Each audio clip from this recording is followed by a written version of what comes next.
le livre d'Exode, le chapitre 9, du verset 13 au verset 35, mais aussi le chapitre 10 du livre d'Exode, nous relate cette histoire émouvante qu'a vécu Israël en captivité en Égypte. Ce peuple ayant été asservi pendant 430 ans, crièrent à l'Éternel. Et l'Éternel des cieux, le Dieu d'Israël, suscita du milieu de ce peuple un serviteur appelé Moïse. Alors Dieu intima l'ordre à Moïse d'aller vers Pharaon pour aller demander à ce dernier de libérer son peuple afin que ce peuple aille l'adorer vers un lieu qu'il avait choisi, le pays où coule le lait et le miel. Alors, mais Pharaon, comptant sur sa puissance, sur son armée et en regard de ce que ce peuple réduit à la servitude était en train de produire comme gain, alors il refusa d'obtempérer à la volonté du Dieu Tout-Puissant. Pharaon s'obstina de libérer ce peuple. Alors, face à l'endurcissement du cœur de Pharaon, Dieu entreprit de déchaîner plusieurs fléaux sur Égypte afin de démontrer sa puissance et afin de délivrer son peuple et de démontrer aux ennemis d'Israël que notre Dieu est puissant, qu'il est fort et qu'il était à même de tout mettre en œuvre pour sauver son peuple. Mais la même parole nous dit aussi que Dieu était en train d'endurcir le cœur de Pharaon afin de montrer ses signes de puissance du milieu de son peuple. Et il dit à Moïse que je suis en train de faire cela afin que tu aies une histoire à raconter à ton fils et à ta descendance. Alors ici, on se rend compte que finalement, Dieu est comme un metteur en scène. Ici, Dieu a entre ses mains cette situation. Mais plutôt qu'au milieu, entre Dieu et Pharaon, en captivité, qui était en train de souffrir. Mais au-delà de la souffrance d'Israël, pour laquelle Dieu n'était pas incapable d'agir aussitôt, eh bien, Dieu avait besoin de rendre son nom grand. Que les ennemis d'Israël sachent que lui est le seul vrai Dieu, qu'il est puissant, qu'il est à même de déchaîner toute forme de fléau afin d'en découdre avec l'ennemi de son peuple. Sur la terre des hommes, lorsque nous avons des situations et que nous rivons nos yeux vers les hommes, il arrive que nous rencontrons des personnes qui aient la possibilité de nous venir en aide lorsque nous sommes en situation difficile.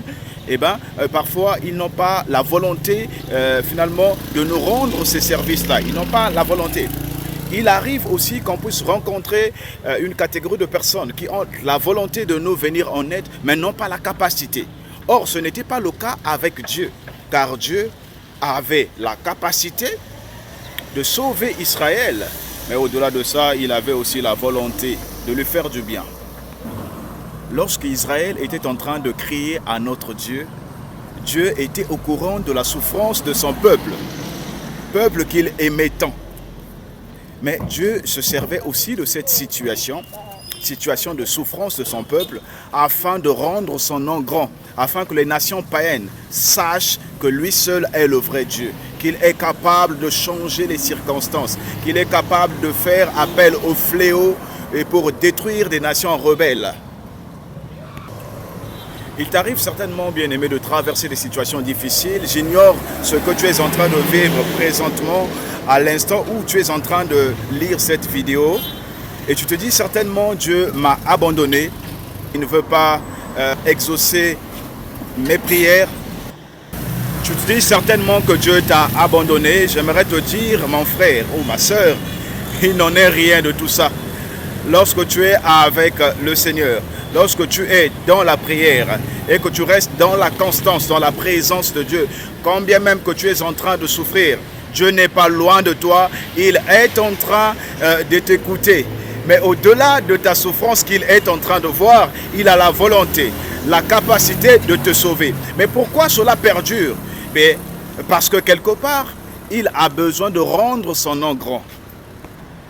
De la même manière qu'il endurcit le cœur de Pharaon, souvent il lui arrive d'endurcir le cœur de l'ennemi afin que ce dernier se dise, ben voilà, j'en ai terminé avec ce dernier, je veux le piétiner, je piétine sa gloire, il n'a plus d'espoir, il est désespéré, c'en est fini pour lui. Et à ce moment-là, lorsque notre Dieu se lève le dernier pour dire le dernier mot et pour te sauver, pour apporter la restauration, à ce moment-là, l'ennemi est tourné au ridicule. C'est à ce moment-là qu'il se dit, bah, tiens, malgré tout ce que j'ai eu à faire, j'avais tout mis en œuvre. Mais au dernier moment, comment as-tu fait et pour qu'il soit encore élevé? Comment as-tu fait pour qu'il soit un homme prospère alors que je l'ai dépouillé, alors que j'ai ôté, j'ai utilisé son étoile? Eh bien, c'est à ce moment-là que Dieu communique son nom. Au travers de ta situation que tu es en train de vivre, Dieu se sert de cette situation afin de communiquer un témoignage, afin que l'ennemi, le pécheur, ait là une occasion, une opportunité de connaître le nom du Dieu Tout-Puissant, afin qu'il change la façon de faire, afin qu'il se convertisse, afin que les païens aient la connaissance du Dieu Tout-Puissant.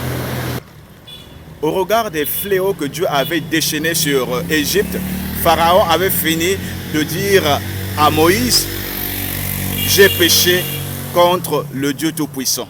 J'ai péché contre toi, j'ai péché contre le Dieu d'Israël.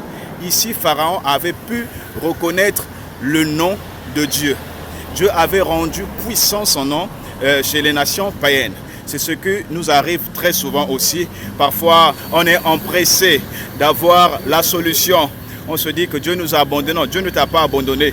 Quelque part, il se sert aussi de ta souffrance afin qu'il puisse créer un témoignage pour que le païen puisse connaître qu'il est Dieu. Pour que ton adversaire, ton ennemi, sache qu'il est le Dieu puissant.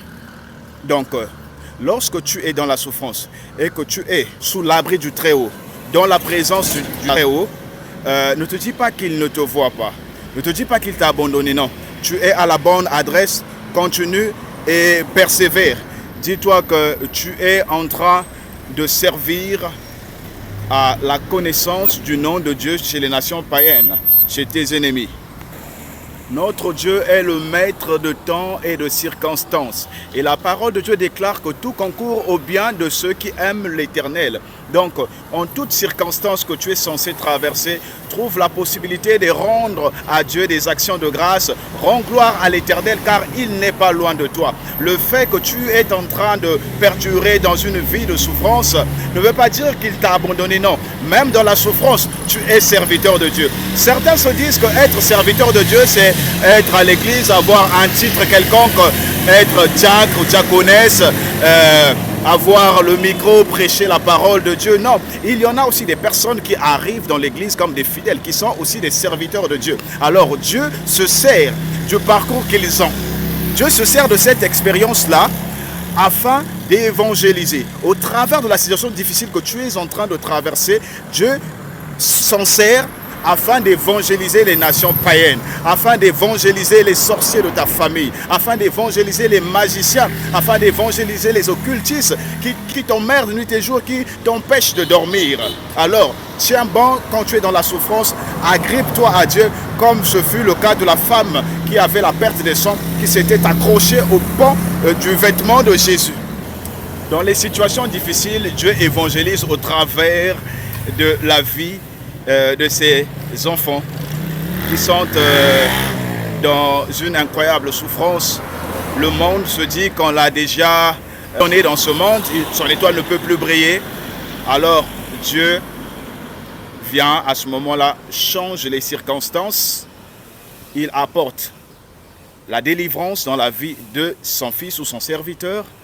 À ce moment-là, même l'ennemi serait appelé à aller adorer Dieu parce qu'il aurait vécu la puissance du Dieu Tout-Puissant, la puissance du Très-Haut, et il se rendra compte que finalement, cette science occulte à laquelle il était attaché ne peut pas tout résoudre, ne peut pas toujours arranger les choses selon sa volonté. Qu'est-ce qu'il va faire? Il va chercher le Dieu Tout-Puissant afin de demeurer sous la lumière du Très-Haut. Ici, Dieu a eu à évangéliser au travers d'une situation quelconque difficile que son fils était en train de subir, que sa fille était en train de subir. Et c'était le cas pour que Pharaon puisse reconnaître la puissance de Dieu. Et il fallait qu'Israël puisse souffrir pour que Pharaon se rende compte que Israël avait un Dieu puissant. Eh bien, il fallait bien que cette souffrance puisse exister. Donc, parfois, certaines souffrances sont nécessaires pour la gloire de notre Dieu et pour que notre Dieu fasse connaître son nom, qu'il rende son nom grand.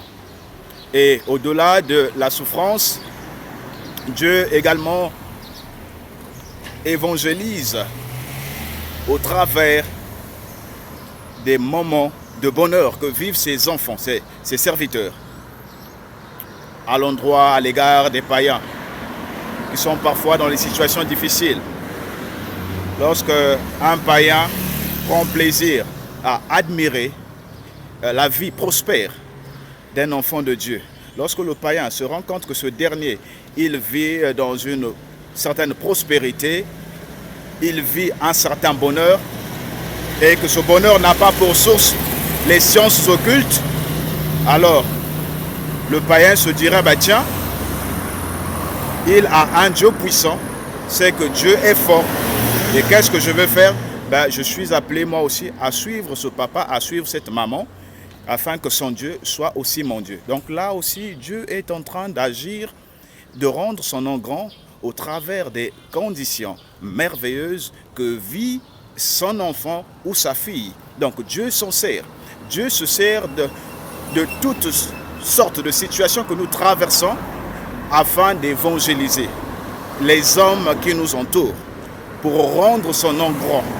Dans la souffrance comme dans la joie ou dans la gloire, attachons-nous à Dieu, car Dieu se sert de tout ce que nous sommes en train de vivre afin de communiquer finalement sa gloire aux nations païennes, afin de rendre son nom grand. Tu es en train de crier à Dieu et tu n'as pas perdu foi en Dieu, que tu t'es accroché à Dieu, que tu continues à aller dans le temple de Dieu, dans sa présence. Laisse-moi te dire, mon frère, ma soeur, que Dieu a écouté tes cris, Dieu a écouté tes pleurs, Dieu a écouté les cris de ton cœur et il va libérer pour toi la grâce.